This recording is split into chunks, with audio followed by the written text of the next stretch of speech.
มีสู้cho dù được số bò สุขสบายบอล cha sọc vài chữ thòng ở đây นั่งไงให้ไม่ได้เมียนเราไม่ได้มาเลงวอดปุ่นมันใช่มาสำได้วอดปุ่นมันใช่ vậy tới mi ở rong rộng thơm hay cho người ta play bồng play đời xa khơi nhờ bọc mai bong ôn cà pi rìa tây sáu mấy bây giờ có ban cho rùm tràn có mình tên hay vậy rùm đôi tha sầm mẹp nhung vĩnh cứ đôi tha rộng thơm khăng mỏng á cha cọt tim mũi cọt support ក្រុមសិល្បៈដែលគាត់បានអញ្ជើញមកពីកម្ពុជាទាំងអស់គ្នាចឹងណាបងមិនភ្លេចសួរឈ្មោះអូនប្រាប់ឈ្មោះចាជំរាបសួរពុកម៉ែបងប្អូនទាំងអស់គ្នានាងខ្ញុំឈ្មោះសសុនលក្ខណាជាតារាចម្រៀងមកពីប្រទេសកម្ពុជាសសុនលក្ខណាបាទមានឈ្មោះប្រួតហើយវែងទៀតវែងល្មមអរគុណអូនអរគុណចឹងអូនណែនាំខ្លួនហ្នឹងមានសួរនេះបងជូនបាទជំរាបសួរពុកម៉ែបងប្អូនទាំងអស់ខ្ញុំបាទឈ្មោះសួនស៊ីប៊ុនថនមកពីប្រទេសកម្ពុជាជាតន្ត្រីករហើយមិនដែរអូនការលេងភ្លេងនៅសម្ដែងជូនបងប្អូនយើងនៅស្រុកនេះហើយមកប្រៀបធៀបនៅស្រុកខ្មែរវាមិនដែរអូនខុសគ្នាមិនខ្លះដែរតែវារួមទាំងអ្នកបើនិយាយទៅអត់ខុសគ្នាទេបងគាត់ថាវាសប្បាយចិត្តឃើញយប់មិញបងប្អូនគាត់រួមច្រើនមកចូលរួមកម្មវិធីចូលឆ្នាំប្រពៃណីខ្មែរយើងច្រើនមែនទែនយប់មិញហើយគាត់សប្បាយនឹងការសម្ដែងរបស់ក្រុមរបស់យើងខ្ញុំទាំងអស់គ្នាដែលសម្ដែងឲ្យគាត់បានសប្បាយនៅរាត្រីចូលឆ្នាំយប់មិញនៅនេះមួយឆ្នាំបានតែពីរដងតែវាអត់មានកន្លែងបាតទៅបាទហើយក៏សូមអរគុណទៅដល់ពុកម៉ែបងប្អូនដែលបានចូលរួមនៅកម្មវិធីចូលឆ្នាំយប់មិញនៅវត្តព្រះពុទ្ធមានជ័យនេះផងដែរបាទអរគុណអូនបាទចាអរគុណបងជំរាបសួរបងប្អូនទាំងអស់គ្នានាងខ្ញុំឈ្មោះកឹមសវណ្ណជាតារាចម្រៀងមកពីប្រទេសកម្ពុជាចាសម្រាប់លើកនេះដែរខ្ញុំបានមកប្រទេសអូស្ត្រាលីជាលើកទី2ហើយប៉ុន្តែ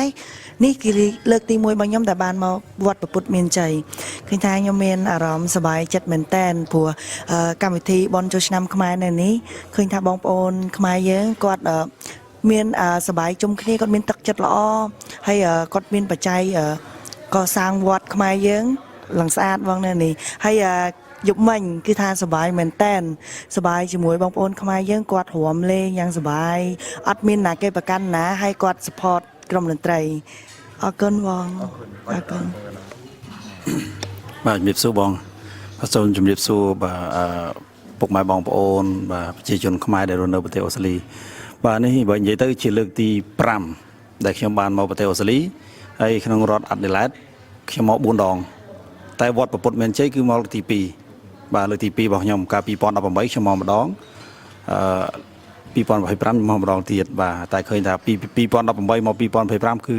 ខុសប្លែកការយើងមកលើកមុនពហិអត់តរួចទេមកលើកនេះពហិបានប្រហែលជា90%ហើយបាទហើយជាពិសេសយប់មិញបាទអរគុណដល់ពុកម៉ែបងប្អូនមែនតើដែលបានចូលរួមបាទរំកំសាន្តក៏ដូចជាអបអរនៅកម្មវិធីបុណ្យចូលឆ្នាំខ្មែរប្រពៃណីរបស់ខ្មែរយើងបាទច្រើនមែនតើបាទរំភើបហើយមានកម្លាំងចិត្តនឹងច្រៀងឲ្យបងប្អូនរំថាសឹងទល់ភ្លឺក៏បានឲ្យតែបងប្អូនសប្បាយបាទយប់មិញគឺសប្បាយមែនតើរំភើបរហូតដល់ថ្នាក់អានេះយើងថាអ្នកខ្លះគាត់អត់មានតុកអង្គុយវាច្រើនពេកច្រើនបាទអរគុណជាថ្មីម្ដងទៀតសូមជូនពរបាទឆ្នាំថ្មីឲ្យពុកម៉ែបងប្អូនដែលរស់នៅប្រទេសអូស្ត្រាលីក៏ដូចជាខ្មែរទាំងអស់បាទមានសុខភាពល្អសំណាងល្អក្នុងឱកាសឆ្នាំថ្មីនេះបាទសូមអរគុណបាទអរគុណបងចា៎នាងខ្ញុំឈ្មោះរតនពិសីក៏សូមគោរពជំរាបសួរដល់ពុកម៉ែបងប្អូនដែលរស់នៅប្រទេសអូស្ត្រាលីទាំងអស់ផងដែរនាងខ្ញុំបានមកប្រទេសអូស្ត្រាលីចាជាច្រើនលើកហើយនៅពេលនេះគឺជាលើកទី1ដែលនាងខ្ញុំបានសម្ដែងនៅវត្តព្រះពុទ្ធមានជ័យចានាងខ្ញុំមានអារម្មណ៍សប្បាយរីករាយហើយក៏សូមថ្លែងអំណរគុណដល់ពុកម៉ែបងប្អូនប្រជាជនខ្មែរទាំងអស់ដែលតែងតែគាំទ្រនៅវប្បធម៌ខ្មែរក៏ដូចជាព្រះពុទ្ធសាសនានិងចូលរួមកសាងចាជាបច្ច័យសម្រាប់កសាងវត្តព្រះពុទ្ធមានជ័យក៏ដូចជាវត្តនានានៅទីក្រុងចានៅប្រទេសអូស្ត្រាលីផងដែរក៏សូមអរគុណដែលបងប្អូនខ្មែរទាំងអស់គាត់ជួយរក្សាប្រពៃណីខ្មែរក៏ដូចជាអរិយធម៌ខ្មែរចាកុំឲ្យបាត់បង់ចាសូមអរគុណដល់កូនខ្មែរទាំងអស់ដែលព្យាយាមរក្សានៅប្រពៃណីខ្មែរផងដែរជូនពរឲ្យបងប្អូនទាំងអស់គ្នាសុខសប្បាយនិងរកទទួលទានមានបានគ្រប់ក្រុមគ្រួសារមានសុខភាពល្អទាំងអស់គ្នាអរគុណសុធីសុខសប្បាយជំរាបសួរហ្នឹងអូនជាថ្នាក់ដឹកនាំសម្រាប់អ្នកសិល្បៈមិនចឹងណាបងដឹងហើយក៏ស្គាល់អាដេលេដស្គាល់ច្រើនជាងណាទាំងអស់មិនចឹងហើយជាមួយអ្នកចម្រៀងណោះហ្នឹងឥឡូវសូមណែនាំខ្លួនម្ដងទៀតហើយ ចំណាប់អារម្មណ៍ក្នុងការដឹកនាំបងប្អូនមកសម្ដែងលើកនេះសិល្បករមកសម្ដែងនៅថ្ងៃនេះលើកនេះណាអរគុណ បាទសូម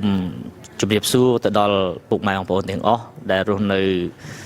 ប្រទេសអូស្ត្រាលីបាទខ្ញុំបាទឈ្មោះជុនសុធីបាទហើយខ្ញុំកន្លងមកក៏ធ្លាប់បានមកសម្ដែងនៅអូស្ត្រាលីពីមុនមកដែរបាទហើយឃើញថាយុគមិញគឺហាក់ដូចជា surprise មែនតើដោយសារមានការចូលរួមគ្រប់គ្រងអំពីខ្មែរយើងបាទដែលមកវត្តពុទ្ធមន្ទីរច្រើនរហូតដល់អត់មានតុកអត់មានកៅអីអង្គុយហើយខ្ញុំជឿថាយុគមិញចន្លោះពី30ទៅ50%នៃខ្មែរយើងដែលបានអង្គុយនៅទីនេះដែលគាត់ត្រឡប់ទៅវិញហើយក៏សូមសោកស្ដាយអធិស្ឋានបានដោយសារសម្បីតែបងផ្ទាល់ក៏ដូចជាគណៈកម្មការទាំងអស់ក៏មិននឹកស្មានថាមានការគ្រប់គ្រងចូលរួមយ៉ាងច្រើនដល់ថ្នាក់ហ្នឹងទេបាទដោយសារទឹកចិត្តរបស់គាត់ដែលឆ្លាញ់ប្រពៃណីខ្មែររបស់យើងហើយចូលរួមបាទជាមួយនឹងព្រះពុទ្ធសាសនាបាទហើយឃើញថាមានផ្លែកឆ្នាំនេះមកដល់គឺមានឃើញព្រះវិហារបាទកកើតយ៉ាងត្រដឹងបាទធំមែនទែនហើយរួចរាល់មកស្ទើរតែ 100% ហើយបាទនៅសល់តែលាបថ្នាំអីលបងអីតិចតួចតែប៉ុណ្ណឹងបាទពិតជាសូមបាទអរគុណនឹងកោតសរទៅដល់ថ្នាក់ដឹកនាំនៅក្នុងវត្តក៏ដូចជាគណៈកម្មការទាំងអស់ក៏ដូចជាព្រះសង្ឃនិងបងប្អូនខ្មែរយើងជាពិសេសដែលគាត់ចូលរួមបាទសសកសស្រាំបាទបើមិនដូច្នោះទេគឺយើងមិនងាយនឹងកកើតបានទេហើយក៏ជា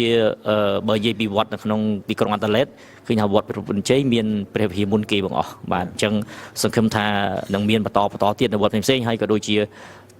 សង្ឃឹមថានឹងមានហូលនៅក្នុងវត្តព្រះពុទ្ធជ័យនេះបាទឆាប់ទៀតដើម្បីឲ្យកាន់តែមានភាពអធិកធម៌និងភាពសប្បាយរីករាយបាទជាពិសេសគឺ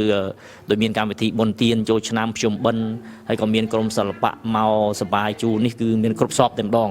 បាទអញ្ចឹងសង្ឃឹមថានឹងមានការចូលរួមបន្តទៀតអំពីពុកម៉ែបងប្អូន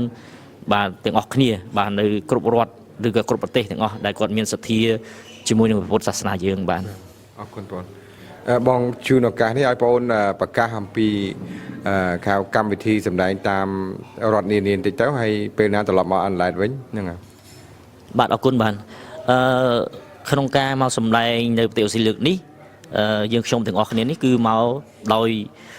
ការ sponsor អំពីវត្តព្រះពុទ្ធមន្ទីរបាទហើយយើងខ្ញុំបានសម្ដែងនៅទីក្រុងផឺតចំនួន2ដងហើយកាលពីថ្ងៃទី5ខែ3ហើយនិងថ្ងៃទី12ខែ4បាទសំទោសបាទខែ4បាទថ្ងៃទី5ខែ4និងថ្ងៃទី12បាទ2លើកហើយនឹងយប់មិញនៅទីក្រុងអាដាលេដយើងនេះបាទហើយនឹងសប្តាហ៍ក្រោយយើងខ្ញុំទាំងអស់គ្នានឹងធ្វើដំណើរទៅសម្ដែងនៅទីក្រុង Brisbane បាទនៃរដ្ឋ Queensland បាទបន្ទាប់មកយើងនឹងត្រឡប់ទៅ Sydney វិញហើយយើងនឹងធ្វើដំណើរទៅសម្ដែងនៅទីក្រុង Melbourne នៅថ្ងៃទី17ខែ5បាទដល់ពេលសម្ដែងចប់យើងនឹងត្រឡប់មកអាដាលេដវិញប្រហែលជា 4-10 ថ្ងៃដើម្បីលេខជាមួយនឹងលោកពូប្រធានគាត់រៀបចំកម្មវិធីអីចឹងណាផ្សេងទៀតហើយបន្ទាប់មកយើងត្រឡប់ទៅទីក្រុង Sydney ហើយសម្ដែងសូចុងក្រោយយើងនឹងត្រឡប់ទៅស្រុកខ្មែរដោយឡើងយន្តហោះពី Sydney ទៅតែម្ដងឡើងយន្តហោះពី Sydney វិញណាបាទន័យថាក្រុមយើងទាំងអស់នេះគឺមានការសម្ដែង round the state តែម្ដងបាទអរគុណហើយសម្ដែងនៅអាដាលេដចុងក្រោយគេប្រហែលម៉ានដងទៀតអត់ទាន់ដឹងដែរទាល់តែសួរទៅគណៈកម្មការលោកពូប្រធានចាត់ចែងខែ5ខែ5នឹងត្រឡប់មកវិញបាទប៉ុន្តែមានការសម្ដែងផ្សេងទៀតឬយ៉ាងណាទាល់តែគណៈកម្មការនឹងលោកពូអីចឹងបាទបានដឹងខ្ញុំអត់ទាន់ដឹងទេបាទអរគុណ